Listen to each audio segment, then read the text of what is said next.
Joe, I specifically asked you on the show. A lot of my listeners here on this show right now on this network have followed you, of course, for a lifetime, but they may not know the journey your family had. And this has been July 4th week, and we've been talking about this great country. I know that your blood runs red, white, and blue, but people don't know your story, and particularly your mother's story of her journey with your dad. And I would like, and this is all detailed in your book, G.I. Joe and Lily, which is a wonderful book. And if you get a chance, please go get this book. I actually teared up when I read it. It is a beautiful story of your folks.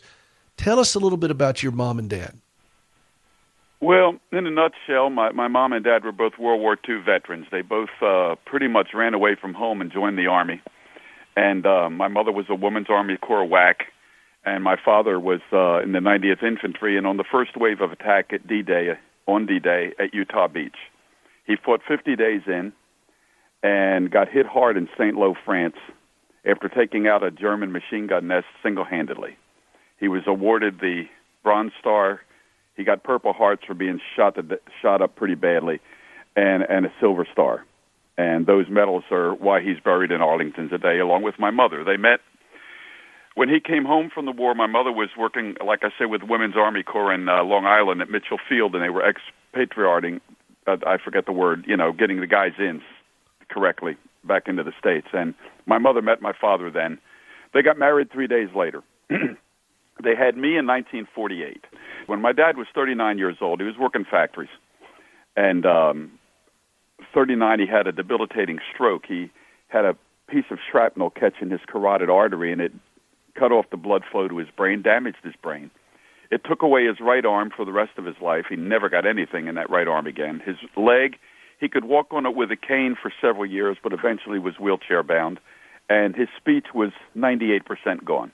He could speak maybe 2% of what, that you could understand, and most of them were curse words that he learned in the Veterans Hospital when he first came out from being unconscious. So anyway, fact of the matter is, after spending some time in the Veterans Hospitals and trying to rehabilitate him, they got him as far as they could and sent him home. And my mother looked after him till the day he died, 1975. She was so dedicated to him. I think, to be real honest, my mother was not only a wonderful soul and a great Christian soul and my inspiration to this day, but my mother, I believed, she loved this country. She cried when a flag went by. She loved those men that served. And I think they all were encapsulated in my father. I think in him she saw the sacrifice that every one of those guys made. She saw them all coming home, many of them in pieces. And her words were, I won't throw him away like an old shoe. I remember her saying that. And she never did, man. I mean, she looked after him, and we all looked after him, but there was just nothing like the dedication that my mother had to making sure that he was taken care of and looked after. She spent her whole life doing that. Yes, she loved him, but man, it was even more than that. It was some kind of angelic, God-given. You talk about caregiving, Peter. I read your book as well, and I know what you've been through in your life. I don't know that everybody can do it. I don't know that I can do it, or that I could do it. I like to think I could. I mean, I love my wife. We've been married a long time. She's precious to me. If something happened to her, I think I could take on the mantle like you did. But you just don't know. It's a hard row to hoe. And my mother, man, was just magnificent. She just was magnificent. And they rest together in Arlington Cemetery, and they had a great love story. Yes.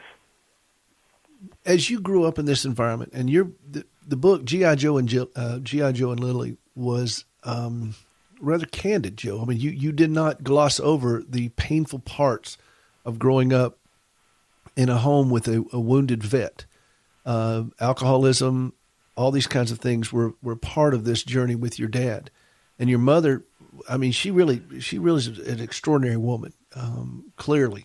And that comes out so beautifully in the book. And you honored your father too. You didn't dishonor him, but you just have to we have to look at it for what it is. The war, my father, when he was even in old age, him and I got very close as he got older.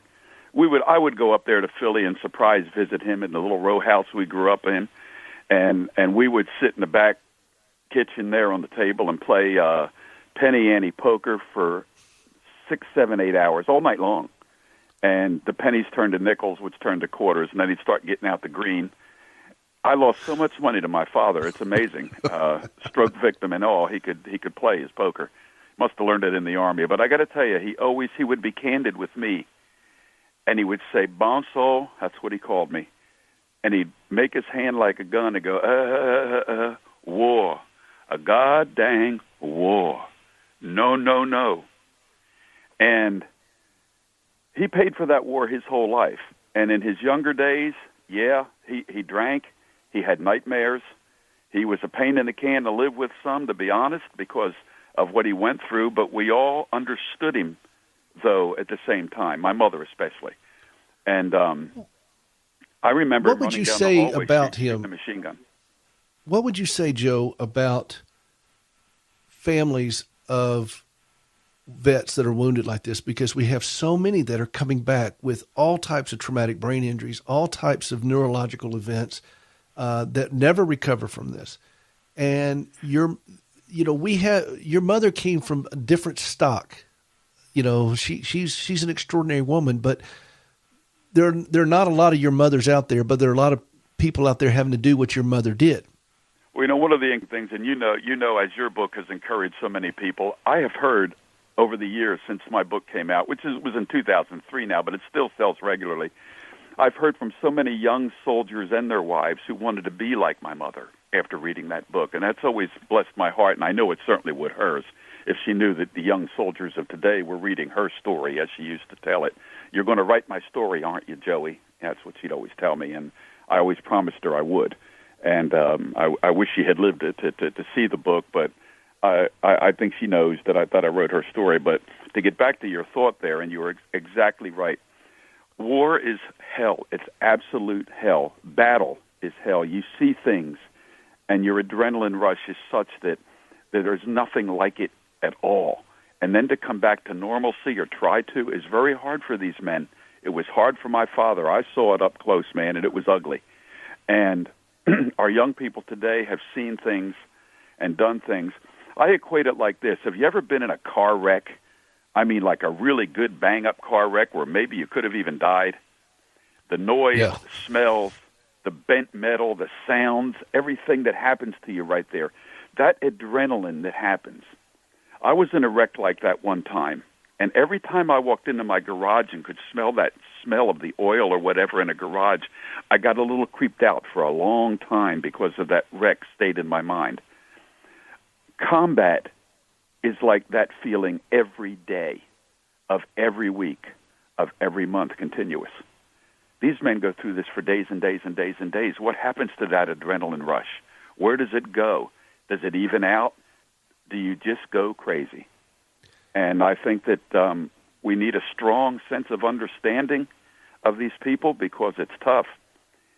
If you've ever been in a good fist fight, growing up in Philly, I was in a few. Think of that rush that happens when you get punched in the face or you're punching somebody in the face. I've done it. It's a heck of a rush.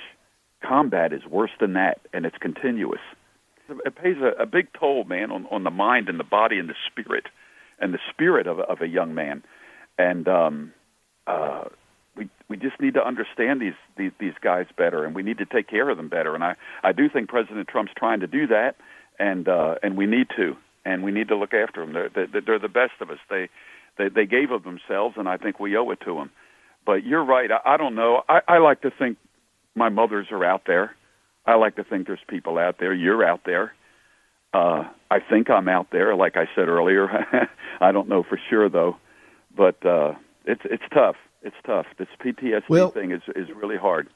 We're talking to Joe Bonsall of the Oak Ridge Boys, talking about his journey and his family's journey through caring for his father, who was horribly wounded during World War II, and his mother took care of him for the rest of his life. Joe, we only got about a minute left. If you want to see more about Joe, go to josephbonsall.com, josephbonsall.com.